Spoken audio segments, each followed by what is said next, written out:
Bayangkan, kamu tidur di malam hari bersama anakmu dengan tenang. Tapi tiba-tiba, rumahmu terbakar hebat. Bukan karena korsleting, tapi karena orang yang seharusnya melindungimu. Justru yang ingin kamu dan anakmu mati. Demi harta, demi wanita lain, dan demi keinginan jahat yang tak bisa dimaafkan. Hai sahabat cerita Momo. Sebelum kisah mengerikan dan penuh kejutan ini dimulai, jangan lupa untuk like dulu videonya. Subscribe channel ini agar kamu gak ketinggalan cerita-cerita inspiratif lainnya. Dan komen di bawah. Hadir dari kota mana kamu nonton cerita ini? Cerita kali ini tentang seorang wanita yang nyaris dibakar hidup-hidup oleh suaminya sendiri. Tapi ia bangkit, melawan, dan membalas dengan cara paling elegan. Membuat suaminya meratap, di penjara. Siap? Yuk, kita mulai ceritanya. Malam sunyi menyelimuti sebuah rumah mewah di kawasan elit Dago, Bandung. Jam dinding di ruang tengah menunjukkan pukul 2.17 dini hari. Di kamar utama yang didekorasi dengan sentuhan klasik modern, Nadia, 35 tahun, seorang wanita anggun dengan aura kemandirian yang kuat, tertidur lelap di samping putri kecilnya, Anya, 5 tahun, yang memeluk erat boneka beruang kesayangannya. Kelelahan setelah seharian mengelola beberapa butik warisan orang tuanya, Nadia memejamkan mata tanpa sedikit pun firasat buruk. Tiba-tiba, aroma aneh menusuk hidung Nadia. Bau gosong yang semakin lama semakin menyengat. Ia mengerutkan kening dalam tidurnya, gelisah. Perlahan matanya terbuka. Asap. Asap kelabu mengepul dari celah bawah pintu kamar. Jantung Nadia berdegup kencang seperti genderang perang. Ia segera bangkit dari tempat tidur. Insting seorang ibu melindunginya. Anya sayang bangun. Nadia mengguncang pelan tubuh mungil putrinya. Anya membuka mata dengan bingung, lalu terbatu kecil. Bau asap semakin pekat, membuat mata mereka berdua perih. Nadia panik. Ia meraih gagang pintu, namun terasa panas membakar telapak tangannya. Ia mencoba memutar kuncinya, nihil. Pintu terkunci dari luar. Air mata mulai membasahi pipi Nadia. Pikiran buruk langsung menyeruak di benaknya. Siapa yang mengunci mereka? Mengapa ada asap sebanyak ini? Ibu, Anya takut. Lirih Anya, suaranya bergetar. Nadia memeluk erat putrinya, berusaha menyalurkan ketenangan yang ia sendiri tak punya. Sayang, kita harus keluar dari sini. Sebentar ya. Nadia mencoba mendobrak pintu dengan sekuat tenaga, namun usahanya sia-sia. Pintu kokoh itu tak bergeming. Asap semakin tebal, membuat pandangan mereka kabur dan napas terasa sesak. Dalam keputusasaan, Nadia berlari ke arah jendela.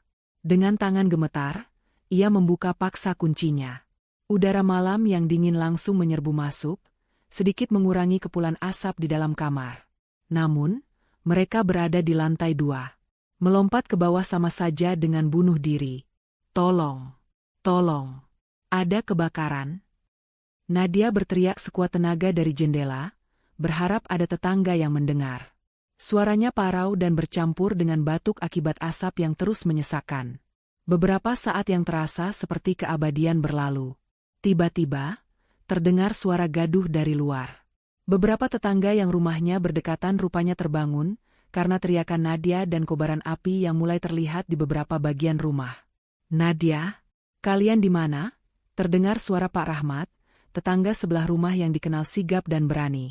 Kami di lantai 2, kamar utama. Pintunya terkunci dari luar, balas Nadia dengan suara serak.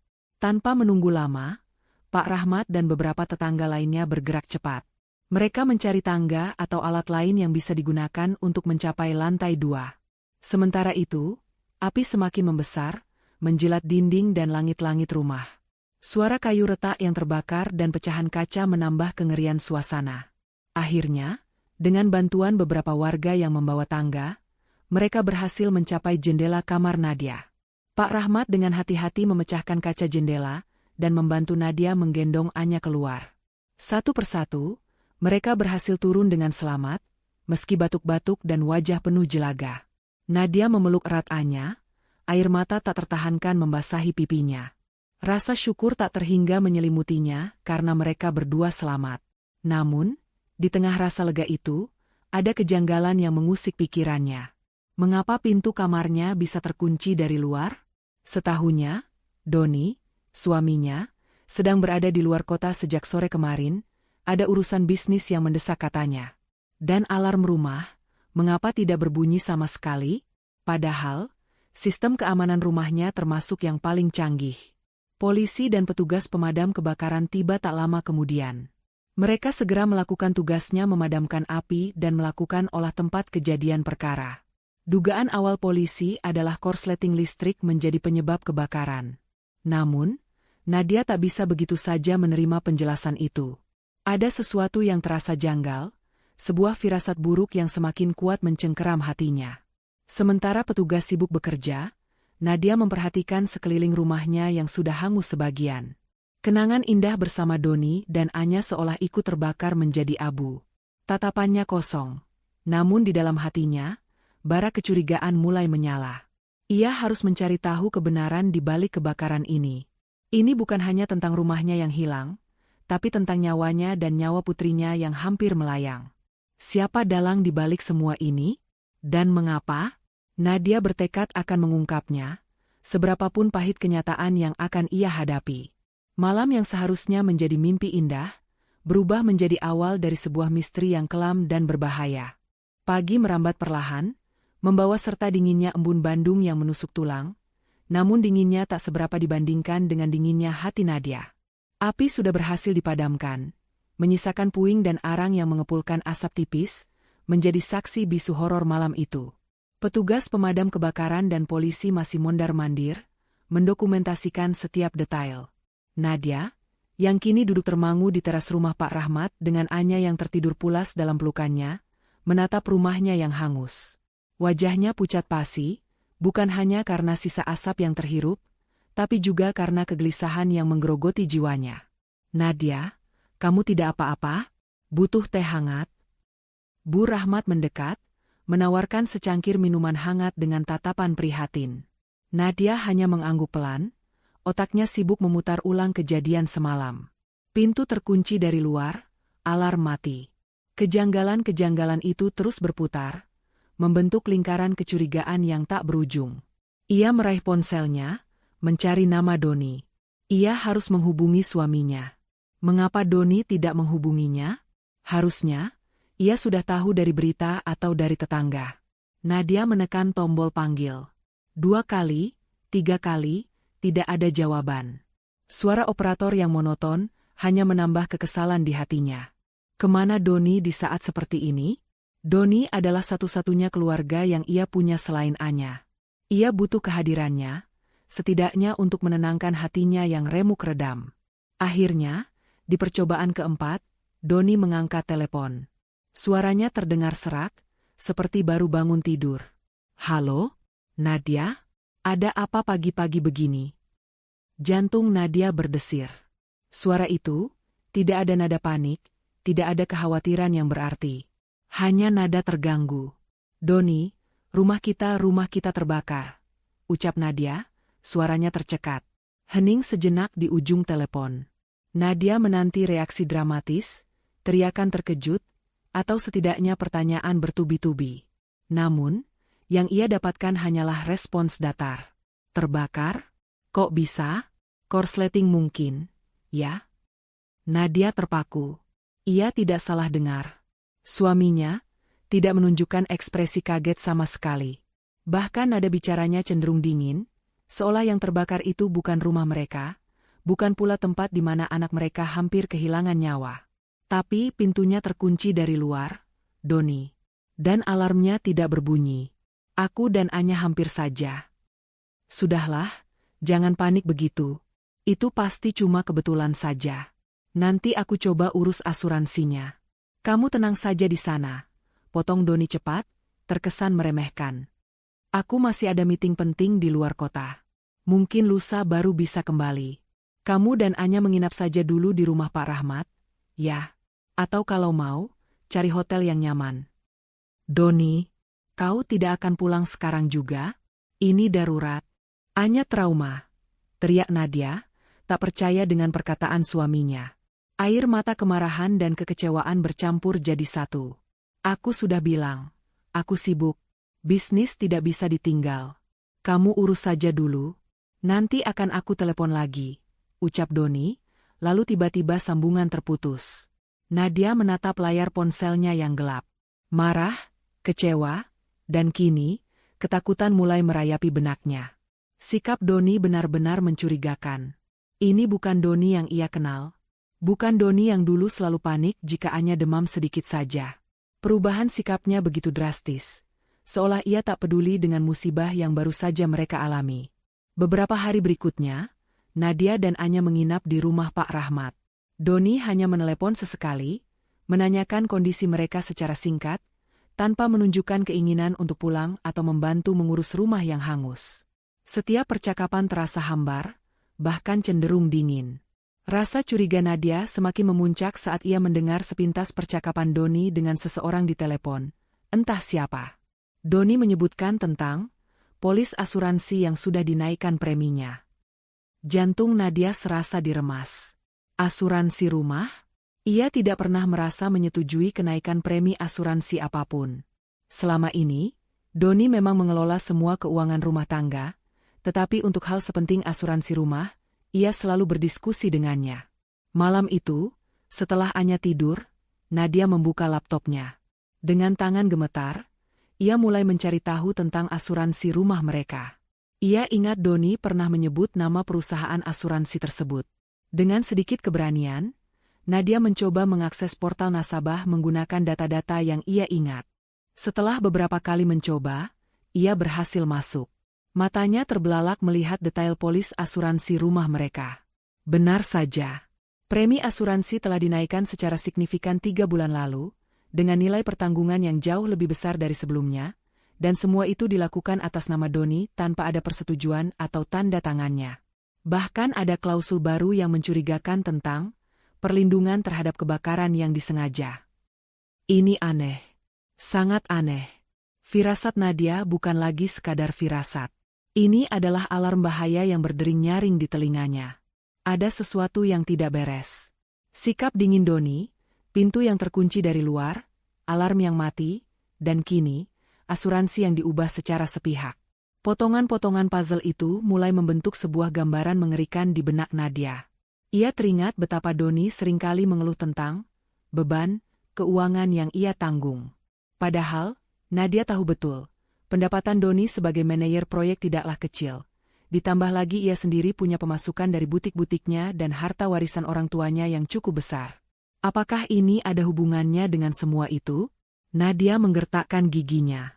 Ia tidak bisa lagi berpura-pura bahwa ini semua hanya kebetulan.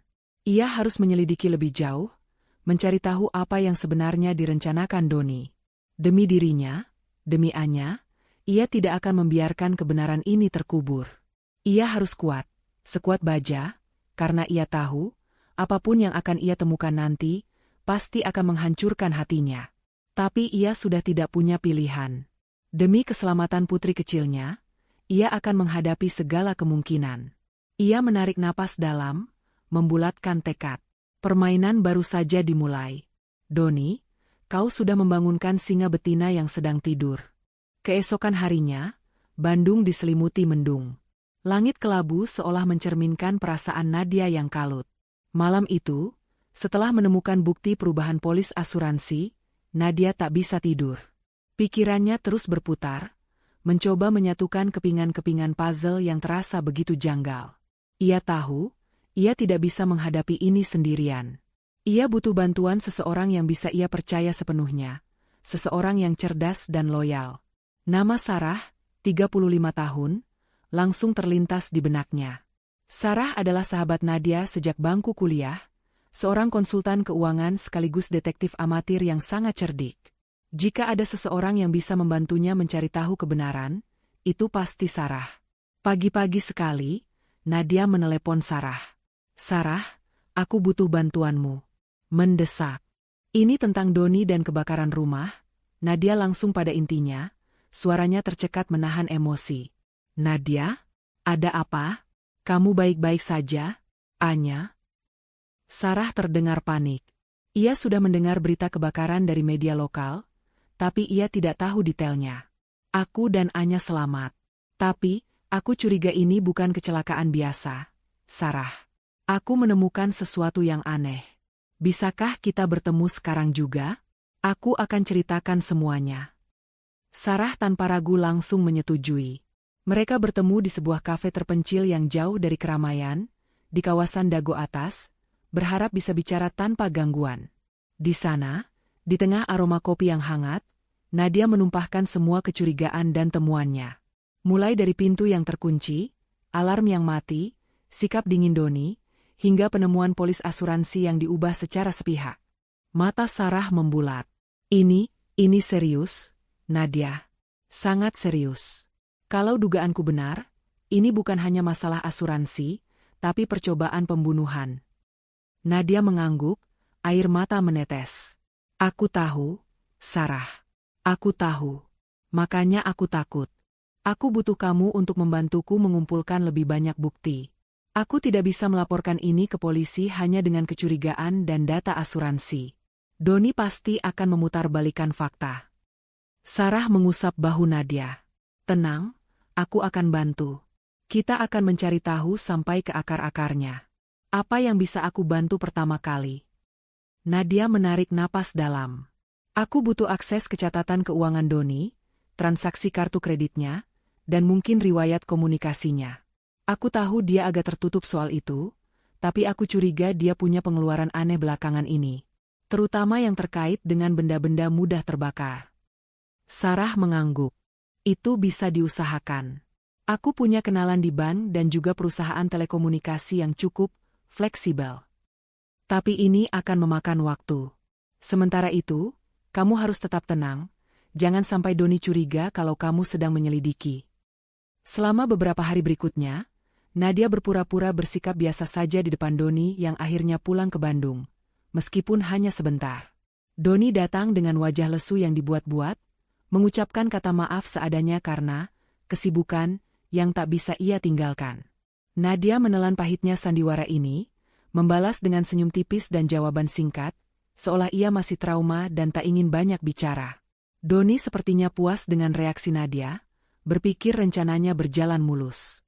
Di balik layar, Sarah bekerja keras. Dengan keahliannya, ia berhasil mendapatkan salinan transaksi kartu kredit Doni dalam beberapa bulan terakhir. Saat mereka bertemu lagi di lokasi rahasia yang berbeda, kali ini di sebuah rumah peristirahatan milik Sarah di Lembang, Sarah menyodorkan setumpuk dokumen. Lihat ini, Nadia, kata Sarah, menunjuk beberapa baris transaksi yang mencurigakan. Ada beberapa pembelian dalam jumlah besar di toko bahan kimia industri, dan juga toko perangkat keras dalam 3 bulan terakhir. Dan ini, pembelian cairan pelarut dalam jumlah besar, beberapa hari sebelum kebakaran. Jantung Nadia berdebar kencang. Cairan mudah terbakar? Gumamnya.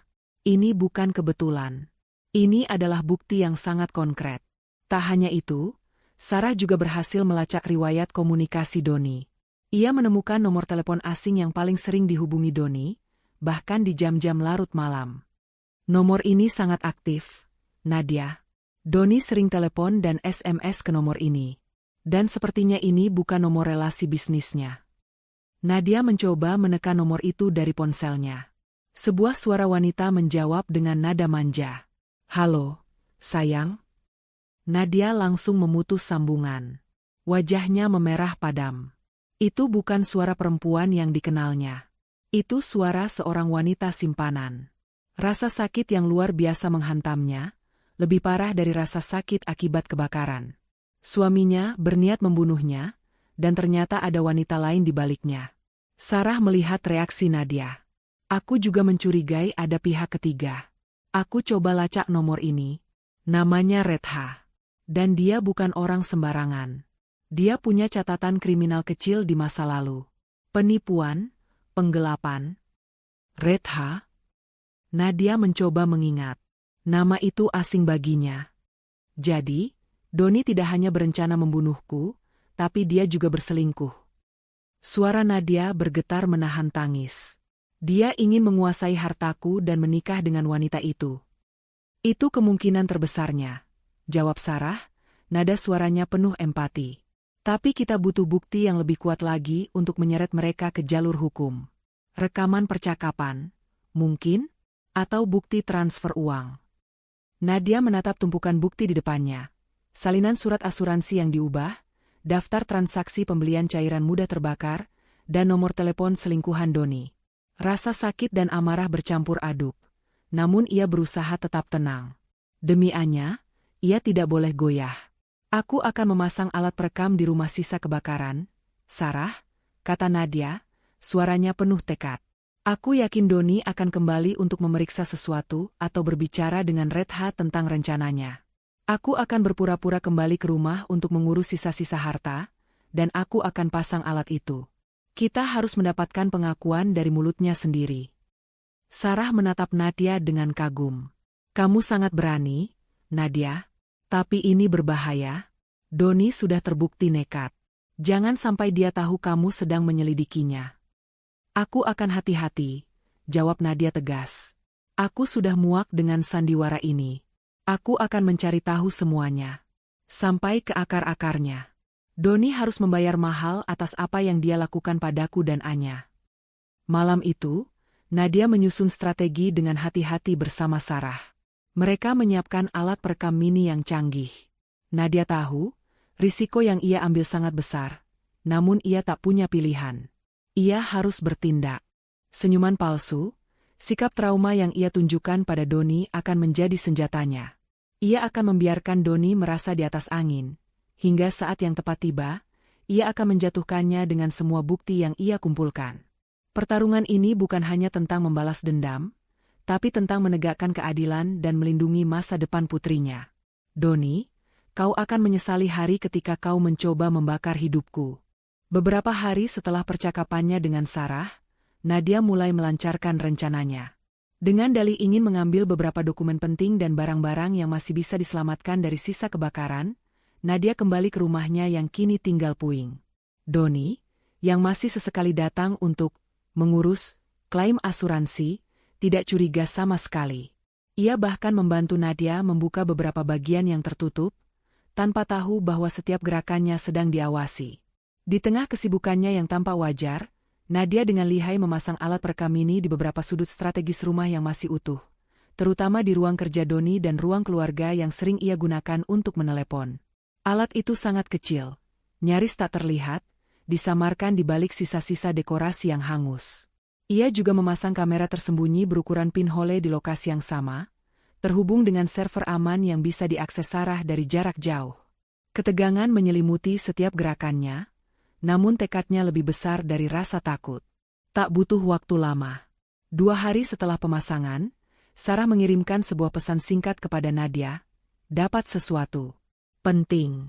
Kita ketemu sekarang. Mereka kembali bertemu di rumah peristirahatan Sarah di Lembang. Wajah Sarah terlihat serius, bahkan sedikit kaget. Nadia, kamu harus dengar ini, kata Sarah sambil menyalakan rekaman suara dari laptopnya. Suara Doni terdengar jelas, bercampur dengan suara perempuan yang Nadia kenali sebagai Redha. Jadi gimana? Sudah beres semua kan? Asuransinya sudah bisa dicairkan?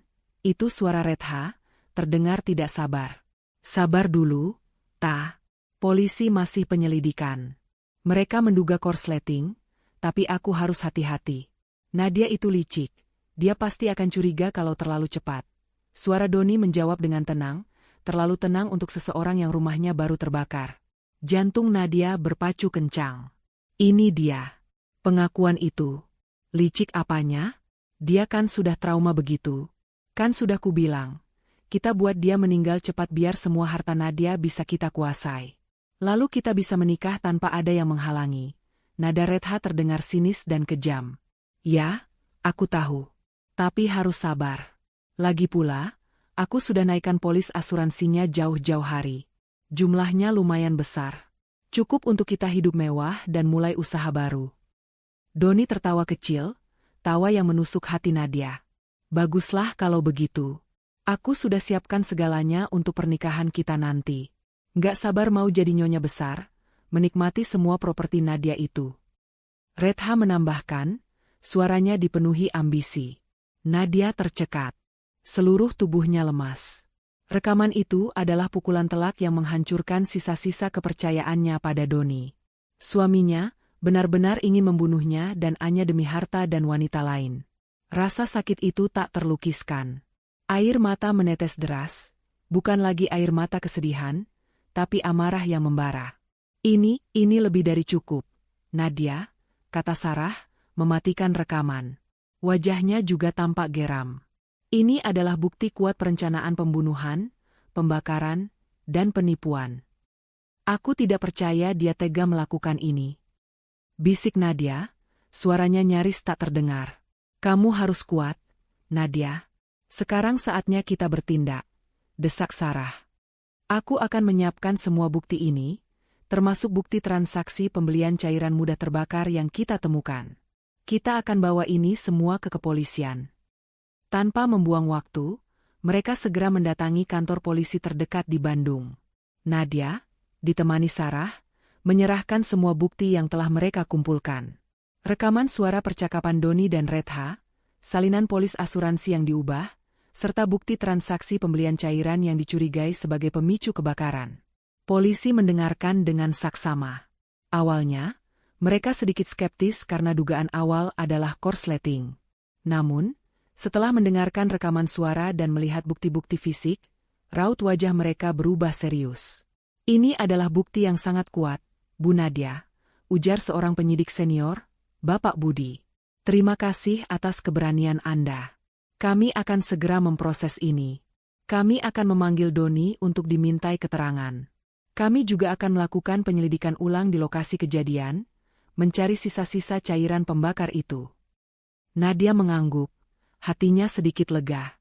Setidaknya, keadilan mulai bergerak. Ada satu hal lagi, Pak. Tetangga saya, Pak Rahmat, punya rekaman CCTV di sekitar rumahnya. Mungkin ada hal mencurigakan yang terekam saat kejadian. Mungkin bisa membantu penyelidikan Anda. Itu ide bagus, Bu. Akan segera kami tindak lanjuti, jawab Pak Budi, mencatat informasi tersebut. Setelah itu, Nadia dan Sarah meninggalkan kantor polisi. Meskipun beban di hatinya sedikit terangkat, rasa pahit masih terasa. Suaminya sendiri yang mencoba menghabisinya. Ini adalah kenyataan terburuk yang pernah ia bayangkan. Di sisi lain, Doni masih merasa aman. Ia bahkan sempat menelepon Nadia, berpura-pura menanyakan kemajuan klaim asuransi, dan memberikan instruksi seolah ia adalah suami yang bertanggung jawab. Nadia menanggapi dengan singkat, mempertahankan sandiwaranya. Doni tidak tahu bahwa jaring yang ia pasang untuk menjerat Nadia kini berbalik menjerat dirinya sendiri. Polisi mulai bergerak senyap. Mereka memanggil beberapa saksi, termasuk Pak Rahmat dan tetangga lainnya yang membantu saat kebakaran. Mereka mengamankan rekaman CCTV Pak Rahmat yang menunjukkan seorang pria mencurigakan terlihat di sekitar rumah Nadia sesaat sebelum api membesar. Wajah pria itu agak buram, namun polisi yakin bisa mengidentifikasinya. Bahkan ada satu rekaman suara lain dari ponsel Nadia, yang ia rekam saat Doni meneleponnya dari luar kota. Doni sempat mengatakan, "Semoga kamu dan Anya cepat meninggal agar aku bisa menguasai hartamu." Kalimat yang saat itu dianggap Nadia sebagai ungkapan kekesalan semata, kini menjadi bukti memberatkan yang menunjukkan niat jahat. Setiap bukti kecil, setiap petunjuk, kini bersatu membentuk gambaran yang utuh. Ini bukan kecelakaan. Ini adalah percobaan pembunuhan yang direncanakan dengan sangat rapi. Doni dan Retha telah menggali kubur mereka sendiri.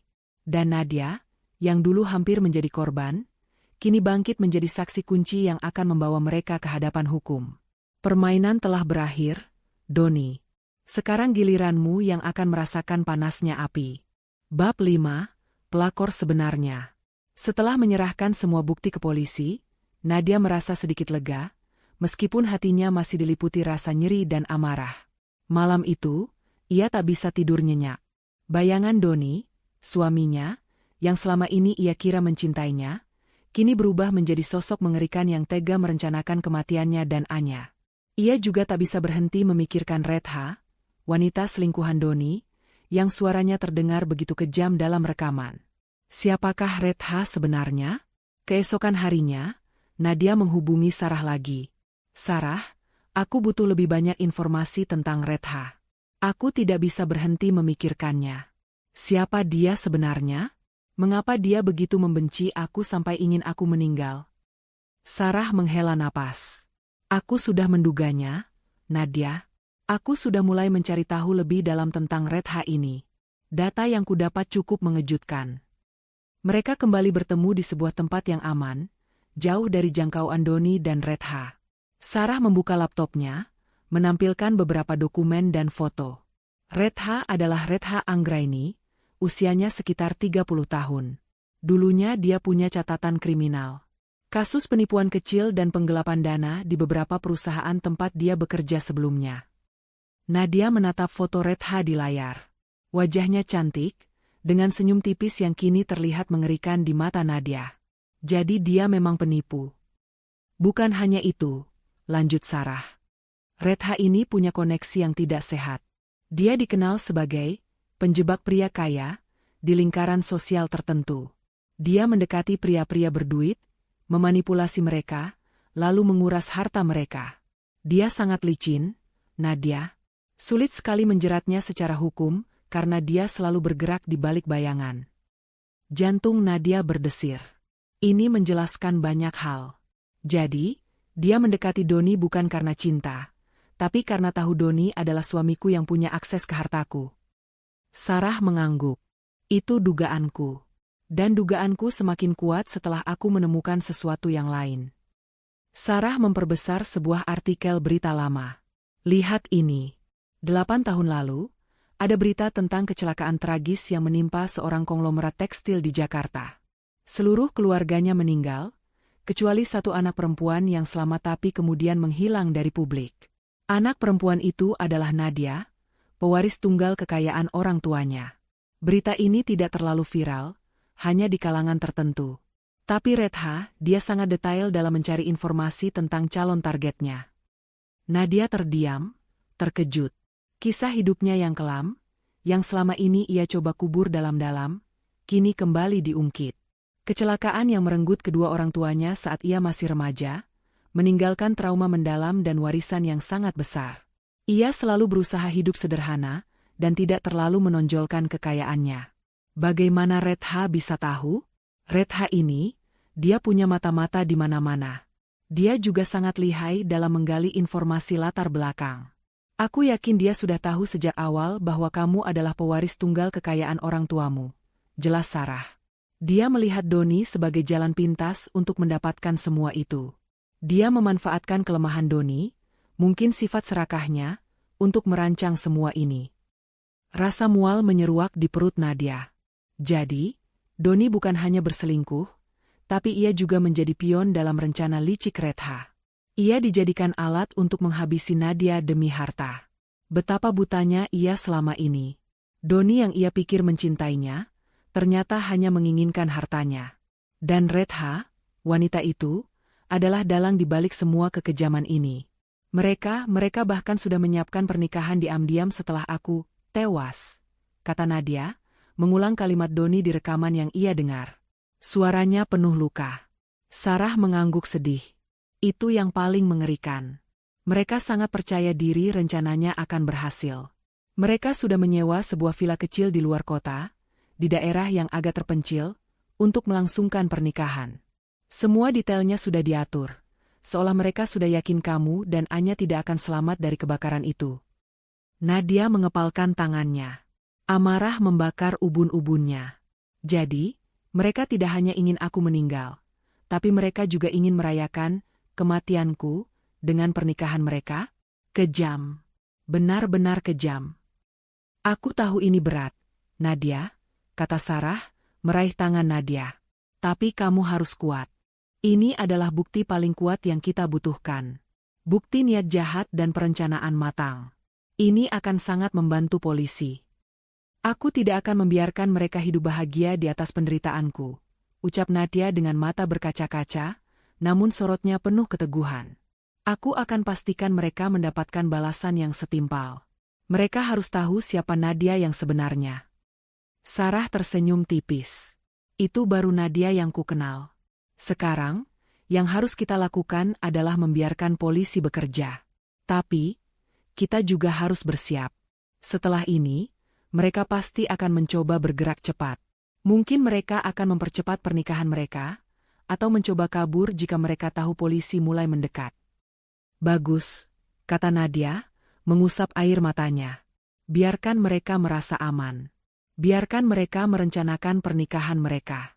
Aku akan ada di sana. Aku akan hadir di pesta mereka, tapi bukan sebagai tamu. Tekad Nadia semakin membaja. Dari wanita yang nyaris tewas dalam kobaran api, ia kini berubah menjadi pemburu keadilan. Ia akan membiarkan Doni dan Retha menari di atas angan-angan mereka, sampai saat yang tepat tiba untuk menjatuhkan mereka dengan cara yang paling mengejutkan.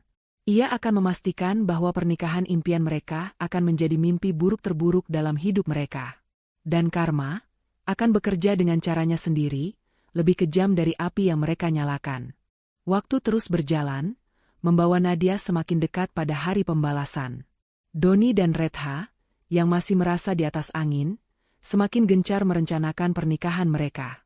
Mereka yakin Nadia telah hancur dan tak akan mampu bangkit. Mereka tak tahu, di balik wajah tenang dan sikap Nadia yang seolah pasrah, ada badai yang siap ia lepaskan. Sejak menyerahkan bukti ke polisi, Nadia intens berkomunikasi dengan penyidik, Bapak Budi. Ia memberikan informasi tambahan tentang kebiasaan Doni, lingkaran pertemanannya, dan kemungkinan lokasi terpencil yang sering ia kunjungi. Nadia juga memberitahu polisi tentang kecurigaannya bahwa Doni dan Retha akan segera melangsungkan pernikahan mereka secara diam-diam. Kami akan terus memantau pergerakan mereka, Bu Nadia, ujar Bapak Budi dalam salah satu percakapan telepon. Informasi dari Anda sangat berharga. Sarah, di sisi lain, sibuk mengumpulkan informasi detail tentang lokasi pernikahan rahasia Doni dan Retha.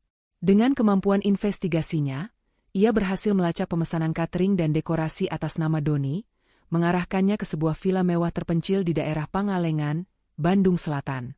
Sebuah tempat yang sengaja dipilih untuk menyembunyikan acara sakral yang seharusnya penuh kebahagiaan itu. Namun bagi Nadia, itu adalah panggung untuk sebuah pertunjukan keadilan. Mereka sudah booking villa itu untuk hari Minggu besok, lapor Sarah kepada Nadia, 2 hari sebelum tanggal yang ditentukan. Semua sudah siap. Mereka benar-benar tidak main-main. Nadia menggertakkan giginya. Minggu. Hanya 2 hari lagi. Jantungnya berdebar kencang, antara gugup dan bersemangat.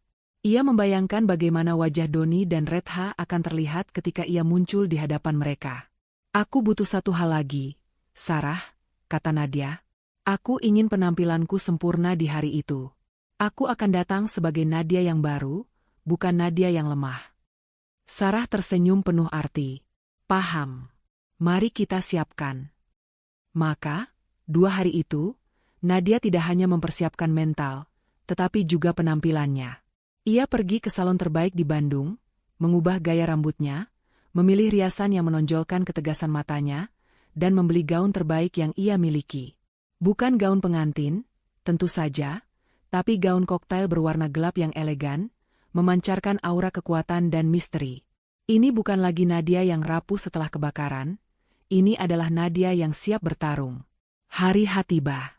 Pagi itu, cuaca di Pangalengan cerah, seolah ikut merestui pernikahan yang akan berlangsung. Villa mewah itu sudah dihias dengan bunga-bunga sederhana namun elegan. Doni dan Retha terlihat sibuk menyambut beberapa tamu yang mereka undang. Tamu-tamu itu adalah orang-orang terdekat Doni yang tidak tahu menahu tentang rencana kejahatan busuknya, atau mungkin beberapa rekan Retha yang juga punya rahasia sendiri.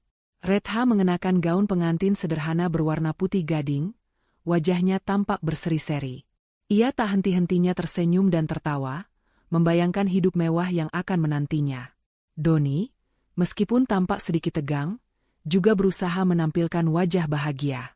Ia sesekali melirik arlojinya, seolah menunggu sesuatu. Mungkin ia menunggu kabar dari pengacara tentang klaim asuransi yang akan segera cair. Doni dan Retha melenggang ke altar sederhana yang sudah disiapkan di halaman belakang villa, di bawah langit biru Pangalengan yang indah. Penghulu sudah siap. Para tamu duduk dengan tenang, menanti prosesi akad nikah dimulai. Mereka tak tahu bahwa ada tamu tak diundang yang akan segera tiba, membawa kejutan yang lebih besar dari yang bisa mereka bayangkan. Sementara itu, Di sebuah mobil hitam yang terparkir agak jauh dari villa, Nadia duduk dengan tenang.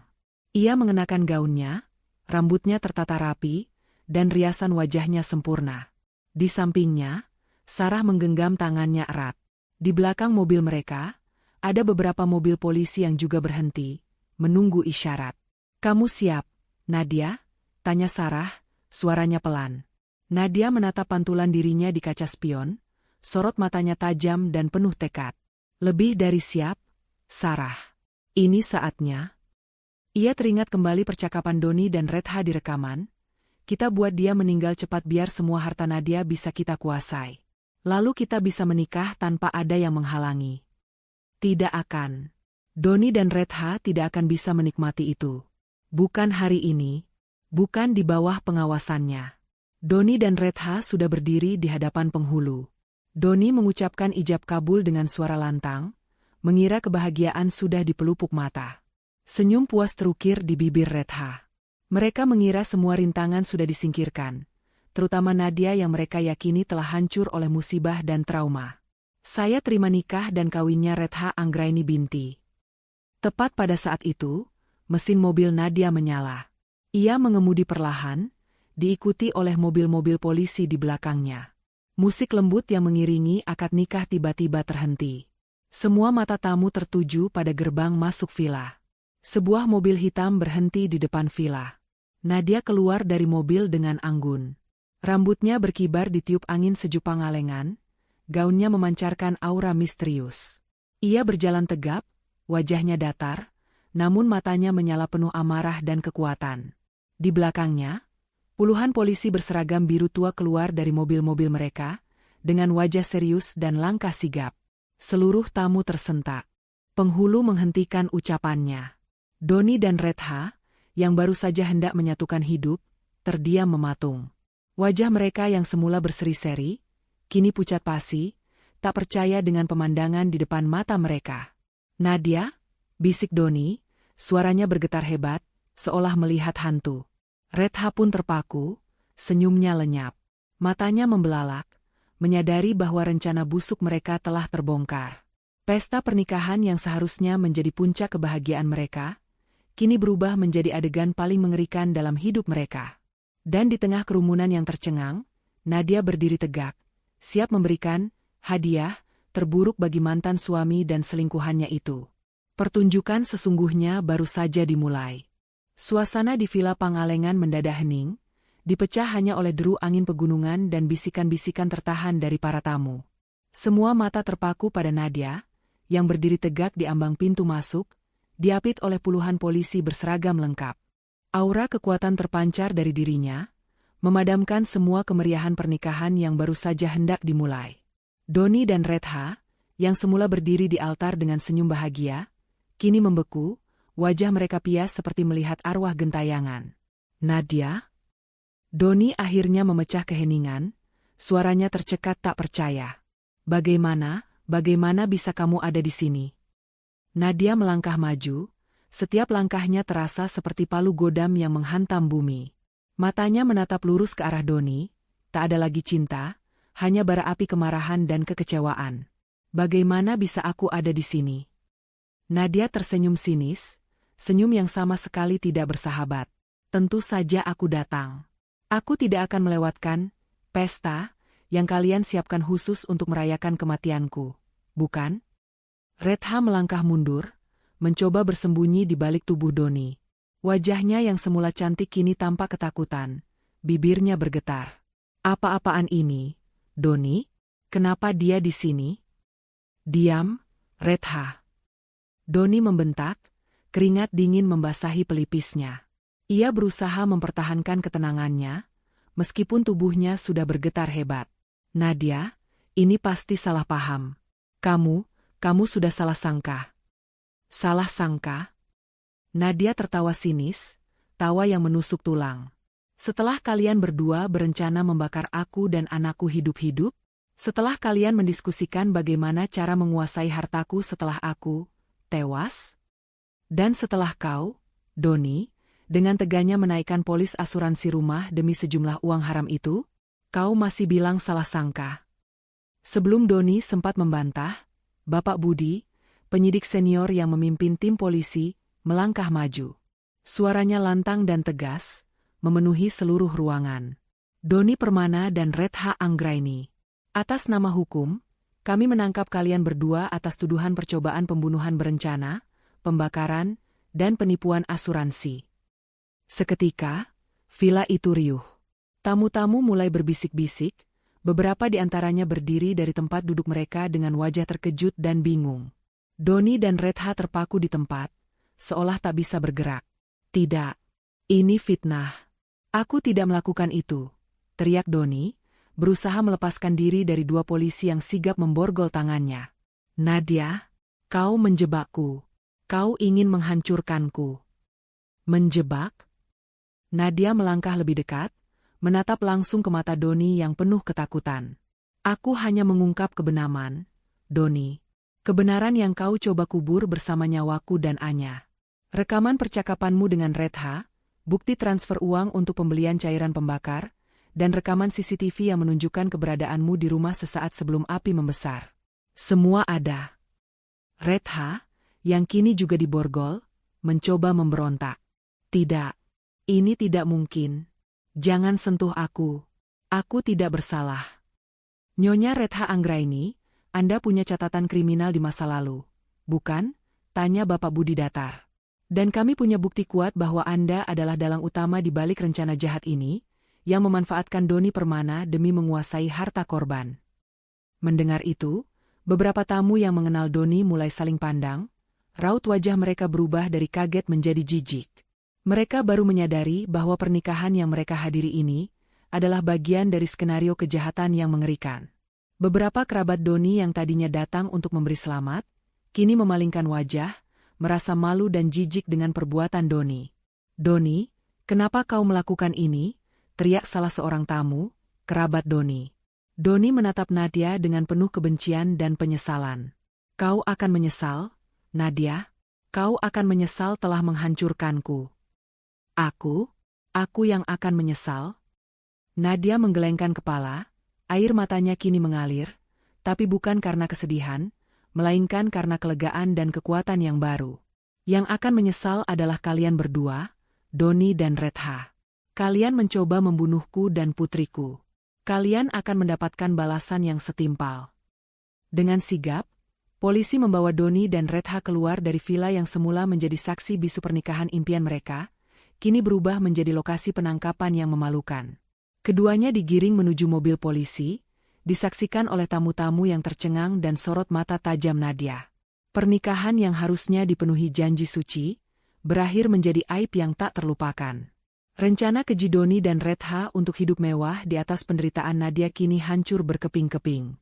Mereka mengira Nadia telah kalah, namun Nadia, dengan kekuatan dan keberaniannya, telah mengubah panggung pernikahan itu menjadi panggung penangkapan yang paling mengejutkan dalam hidup mereka.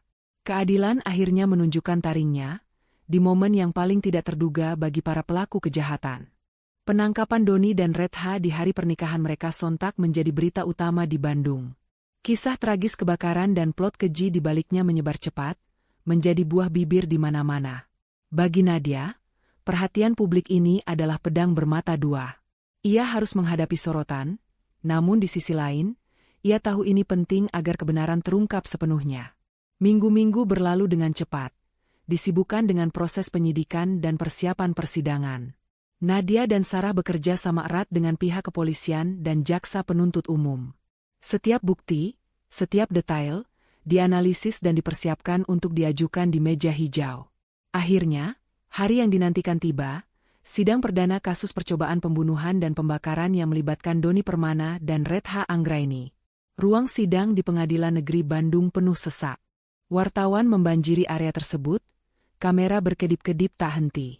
Masyarakat umum yang penasaran juga memadati kursi pengunjung. Semua ingin menyaksikan drama persidangan ini. Nadia hadir dengan Anya di sisinya, didampingi Sarah dan pengacaranya yang kompeten.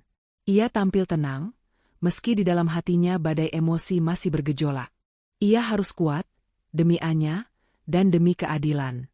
Di sudut lain ruang sidang, Doni dan Retha duduk di kursi terdakwa, wajah mereka tampak lesu dan pucat. Doni sesekali melirik Nadia dengan pandangan penuh kebencian dan penyesalan, sementara Redha tampak lebih dingin, berusaha menyembunyikan rasa takutnya di balik wajah datarnya. Jaksa penuntut umum memulai pembacaan dakwaan, memaparkan secara rinci kronologi kejadian, dari kebakaran hingga motif keji di baliknya. Suasana di ruang sidang tegang. Setiap kata yang keluar dari mulut jaksa menusuk hati Nadia, mengingatkannya pada malam mengerikan itu. Kemudian, presentasi bukti dimulai. Sarah dipanggil sebagai saksi pertama, menjelaskan bagaimana ia membantu Nadia menemukan kejanggalan pada polis asuransi dan melacak transaksi mencurigakan. Ia juga menunjukkan bukti-bukti digital, termasuk email dan pesan singkat yang mengarah pada rencana jahat Doni dan Redha. Puncaknya adalah ketika rekaman suara diputar. Suara Doni dan Redha yang merencanakan kematian Nadia dan Anya, serta pembagian harta warisan, menggema di seluruh ruang sidang. Kita buat dia meninggal cepat biar semua harta Nadia bisa kita kuasai. Lalu kita bisa menikah tanpa ada yang menghalangi. Suara kejam Redha itu membuat beberapa pengunjung tersentak dan berbisik-bisik marah. Kemudian, suara Doni yang menanyakan tentang klaim asuransi. Aku sudah naikkan polis asuransinya jauh-jauh hari. Jumlahnya lumayan besar. Cukup untuk kita hidup mewah dan mulai usaha baru. Dan yang paling menyakitkan bagi Nadia. Semoga kamu dan Anya cepat meninggal agar aku bisa menguasai hartamu. Rekaman itu begitu jelas, tidak bisa disangkal. Doni dan Redha menunduk, tak berani menatap mata para hadirin. Ekspresi di wajah mereka menggambarkan penyesalan dan ketakutan yang mendalam. Tak hanya rekaman, bukti-bukti fisik juga disajikan. Hasil forensik dari sisa kebakaran menunjukkan adanya jejak cairan mudah terbakar yang disengaja. Rekaman CCTV dari tetangga menunjukkan sosok Doni di sekitar rumah Nadia sesaat sebelum api membesar, meskipun ia selalu bersikeras sedang di luar kota. Semua itu terangkai menjadi benang merah yang tak terbantahkan. Nadia sendiri memberikan kesaksian dengan tenang dan tegas. Ia menceritakan momen mengerikan saat ia dan Anya terjebak di dalam api, perjuangannya menyelamatkan diri, dan bagaimana ia mulai mencurigai Doni. Ia juga mengungkapkan tentang perubahan sikap Doni dan penemuan polis asuransi yang janggal. Saya tidak pernah menyangka, suami saya sendiri akan tega melakukan ini pada saya dan putri kami, ucap Nadia, suaranya bergetar menahan emosi, namun tatapan matanya tetap kuat. Saya hanya ingin keadilan ditegakkan, demi masa depan putri saya dan agar tidak ada lagi perempuan yang menjadi korban seperti saya. Pengacara Doni dan Redha berusaha memutarbalikkan fakta, mencoba mengklaim bahwa rekaman itu hasil editan, atau bahwa Doni hanya terbawa emosi sesaat. Namun, bukti-bukti yang disajikan jaksa terlalu kuat. Keterangan saksi ahli dari pihak kepolisian dan ahli forensik menguatkan semua dakwaan. Di akhir persidangan hari itu, Doni dan Redha dipersilakan memberikan keterangan. Doni dengan suara bergetar mengakui sebagian perbuatannya, namun masih berusaha mengurangi kesalahannya, menyalahkan Redha sebagai dalang utama. Sementara Redha, dengan nada sinis, justru menuduh Nadia terlalu posesif dan serakah terhadap harta.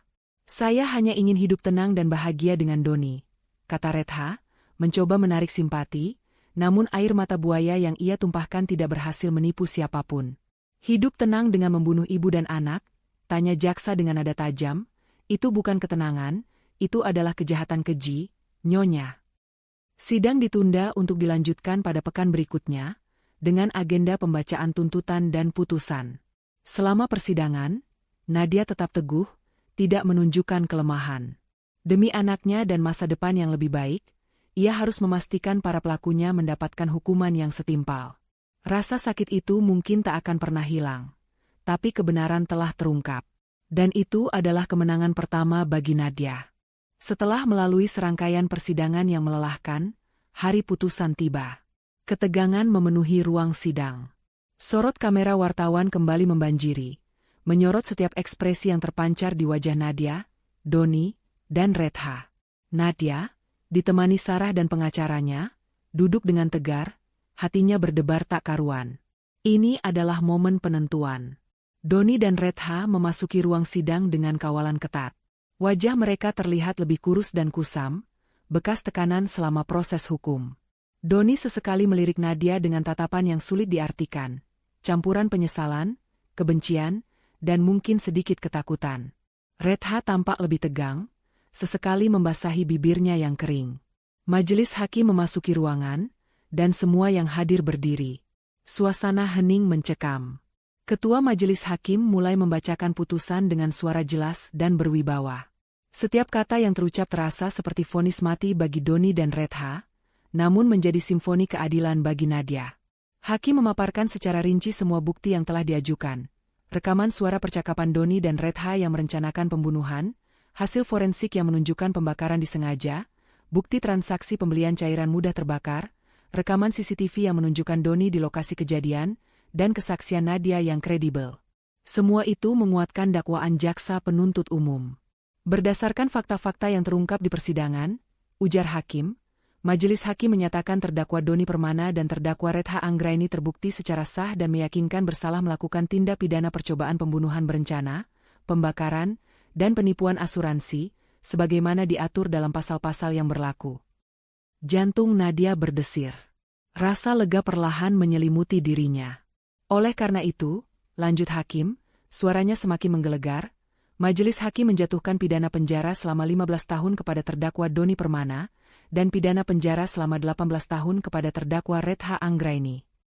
Palungan hakim diketuk 3 kali, mengakhiri pembacaan vonis. Suara riuh rendah langsung menyeruak di ruang sidang. Wartawan bergegas mencatat, sementara beberapa pengunjung tampak menghela napas lega. Doni dan Retha, yang mendengar vonis tersebut, tampak terkejut. Doni langsung terduduk lemas, wajahnya memucat, air mata mulai menetes membasahi pipinya. Penyesalan yang baru datang itu terasa sangat pahit.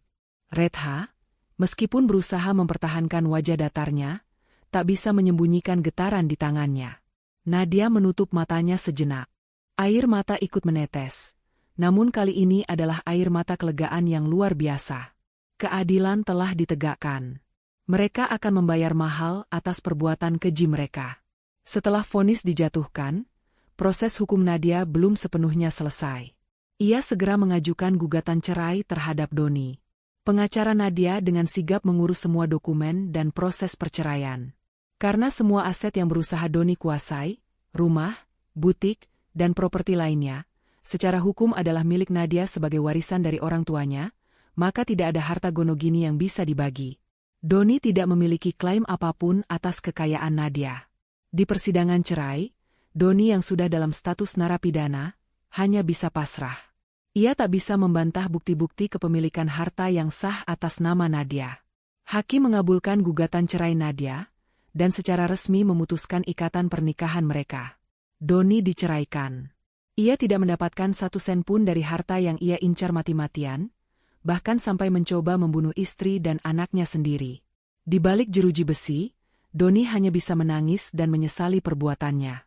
Ia kehilangan segalanya, kebebasan, keluarga, dan kesempatan untuk hidup layak.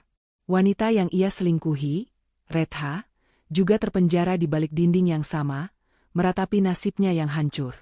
Mereka berdua terpuruk, sendiri, terpisah, tanpa ada lagi yang bisa diandalkan. Sementara itu, Nadia melangkah keluar dari ruang sidang cerai dengan kepala tegak. Ia telah menang. Menang secara hukum, mental, dan martabat. Beban berat yang selama ini menghimpitnya kini terangkat. Ia menatap langit Bandung yang cerah. Ini adalah awal yang baru. Ia dan Anya akan memulai hidup baru, jauh dari bayang-bayang masa lalu yang kelam. Karma telah bekerja dengan sempurna, menjatuhkan mereka yang serakah ke dalam jurang penyesalan abadi. Waktu terus bergulir, menghapus jejak-jejak perih masa lalu dan membuka lembaran baru bagi Nadia. Setelah putusan pengadilan dan perceraian, Nadia memilih untuk meninggalkan Bandung sejenak. Ia membawa Anya ke tempat yang lebih tenang, jauh dari ingatan menyakitkan akan rumah yang terbakar dan pengkhianatan Doni. Mereka menghabiskan waktu di sebuah villa di pegunungan, menghirup udara segar dan membiarkan luka-luka di hati perlahan sembuh. Proses pemulihan memang tidak mudah. Anya masih sering terbangun di malam hari dengan mimpi buruk tentang api, namun Nadia selalu ada di sampingnya, memeluk dan menenangkannya. Nadia sendiri masih sesekali merasa bayangan ketakutan itu menghantuinya, namun ia bertekad kuat untuk bangkit. Ia adalah seorang ibu, dan ia harus menjadi contoh kekuatan bagi putrinya. 6 bulan kemudian, Nadia kembali ke Bandung. Ia tidak kembali ke rumah lamanya yang masih dalam proses perbaikan total. Ia membeli sebuah rumah baru yang lebih sederhana namun hangat, di lingkungan yang ramah anak. Ia ingin memulai semuanya dari awal, bersih dari memori buruk. Dengan dukungan penuh dari Sarah, Nadia mulai membangun kembali hidupnya.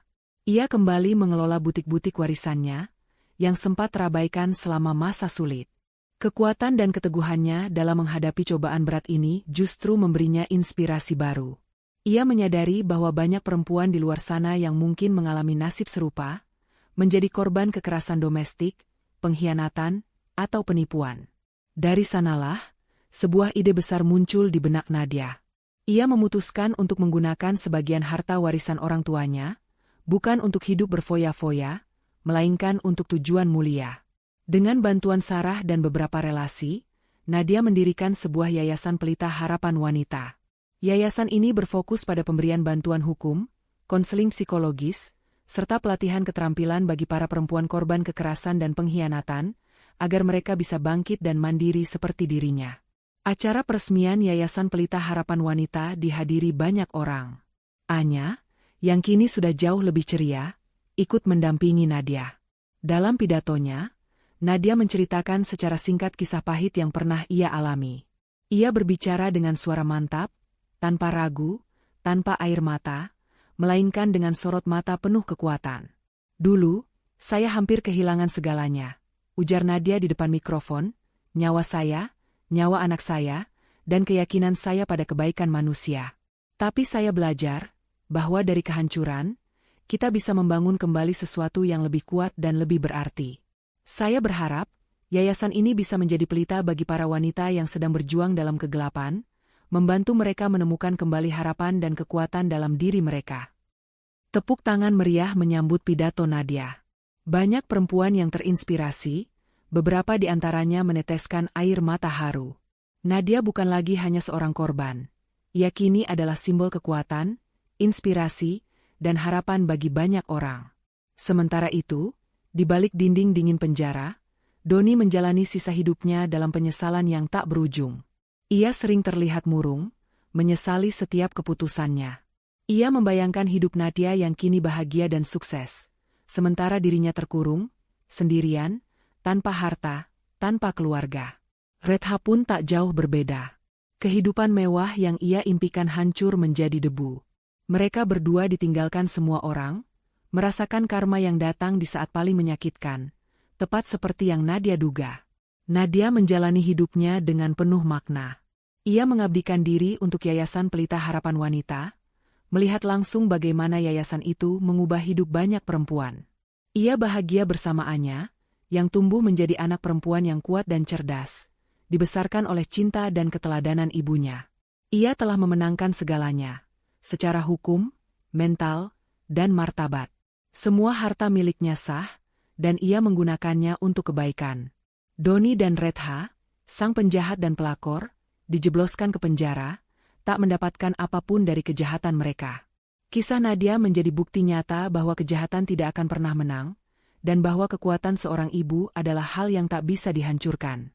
Dari abu, ia bangkit lebih kuat, menjadi inspirasi yang tak lekang oleh waktu. Ia telah menutup babak kelam itu, dan kini menulis babak baru yang penuh cahaya dan harapan. Nah, gimana nih, momies dan kesayangan Momo sekalian? Dramanya dapat banget kan? Kejahatan yang terencana, pengkhianatan dari orang terdekat, tapi akhirnya keadilan menang. Kisah Nadia ini benar-benar bukti ya, bahwa seorang ibu itu punya kekuatan luar biasa. Dia bisa bangkit dari kehancuran, bahkan jadi inspirasi buat banyak wanita lain. Salut banget untuk Nadia. Menurut kalian, pantas nggak si Doni dan Retha dapat balasan seberat itu? Atau malah kurang? Coba deh tulis pendapat kalian di kolom komentar di bawah. Momo pengen banget tahu unek-unek kalian. Jangan lupa juga ya, kalau kalian suka sama cerita kayak gini, klik tombol like, share video ini ke teman-teman kalian, dan yang paling penting, subscribe channel Momo biar nggak ketinggalan cerita-cerita seru lainnya. Aktifkan juga lonceng notifikasinya ya biar langsung tahu kalau ada video baru. Terima kasih banyak sudah nonton sampai akhir. Kesayangan Momo. Sampai jumpa di video berikutnya. Tetap semangat dan selalu waspada ya.